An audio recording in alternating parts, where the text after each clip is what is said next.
Hello, and welcome back to BeamNGdrive. This is going to be, I guess, part 2 of the drifting video. I just tried to record it, and it didn't work out, so here we go again. In the last video, I basically covered on how I recommend you start drifting in Beam. I covered on basically just have fun, don't really worry about practicing per se. Just try and get it into muscle memory and work on starting your corners. Don't worry about continuing and all that. Just get donuts working and get your entry working. Don't worry about anything. But now I'm going to talk about once you've gotten to the corner. So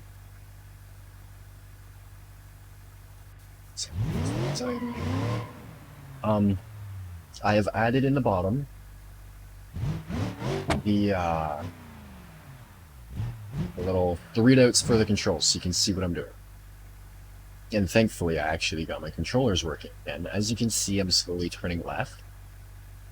The driver I was using was being really glitchy and it was being really stuttery and whatnot, so thankfully that's working. But either way, now you can see what I'm doing and when.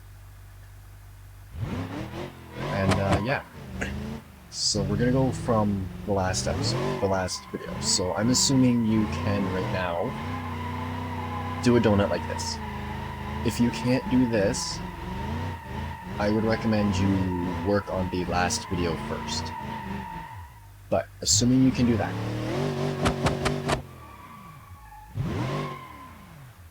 let's pick a corner. I was gonna use this corner, but I don't like this corner for showing this right now, mainly because of the incline and just lack of space. So I'm going to use the back corner there, and I'm going to go left. So for my setup, I recommend you going about 50 kilometers an hour. You hit handbrake and left, and then keep it going. Now, I'm going to approach the corner the same way, but once I initiate the drift, I'm just gonna stop. I'm just gonna hold the buttons I'm holding.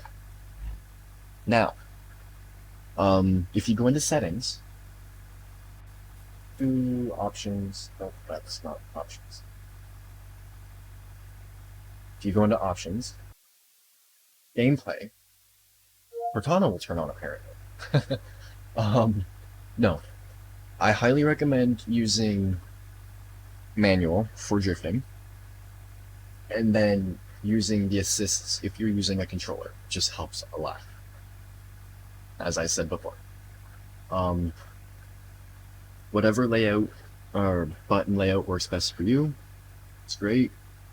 I'm gonna go with Xbox controls. So I have Y is shift up, B is shift down, A is handbrake, X is clutch, triggers are throttle and brake, and then camera, steering are the sticks. Simple. Anyways, so I'm going to approach the corner at about 50 again, 50, 55, in second gear. I'm going to let off the gas, go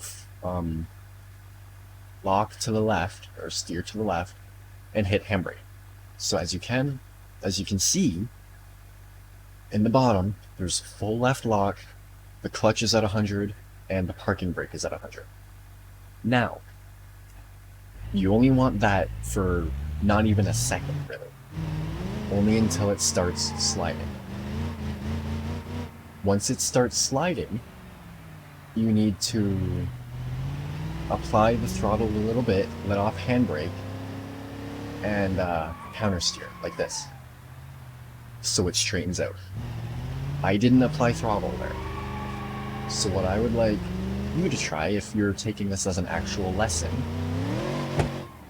and you've moved on from the last video, what I'd like you to try is start around here and not stall it like I did. There we go. Okay. So, what I'd like you to do is initiate the drift and then catch it. Just initiate and catch it and then stop. Once you can do that, I would like you to try and follow through with it. So instead of stopping, apply the throttle, a little bit of throttle, a little bit of counter steer, and keep it going. Any corner, any long length of drift, whatever you want. A quick hairpin is probably the easiest. So or a 90. A 90 would be easiest. So like that, just a quick 90-degree turn. A hairpin, I'd say, is the second easiest, because you're just turning around.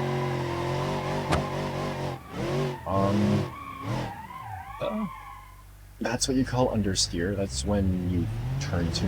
Also, if you hit the brake and turn, you'll just go straight. I believe if you hold the handbrake, the throttle, and just turn, yeah, you'll just plow through. But work on 90-degree corners, work on 180s, and then work on carrying. So just a longer corner. And then like this, do donuts with something in the middle. And it'll help you work on keeping the drift going for longer. And then once you can do that, once you can do your circles and stuff both ways equally as well, start to transition it. So even if you're just in an open parking lot, slide left, slide right, nice and smooth. And then throw in some obstacles. Use another car, use a pylon, pole, whatever you want. Or go to an area, like the drift area on Industrial or Port or whatever this map's called, and learn the map. Just cruise around and learn where the corners are. You should always know where you are before drifting, so you know what's coming up next.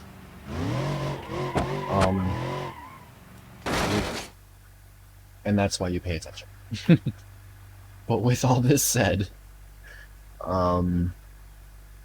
keep all that in mind. Keep all that in mind. And with all that said, I'm going to do a quick run and then end the video and just kind of focus on what I do and maybe adapt it to what works for you. Another thing, when you're taking advice or a tutorial from someone, especially like this, don't do exactly what they say. Take your experience and combine it with theirs, if you have experience to base it off of. If you don't, then do what they say and then combine it with yours. But always take all your advice and combine it and find what works best for you. What works best for me might not work best for you. I usually initiate with handbrake or the normal brake. You might initiate and continue your drifts with the clutch, for example.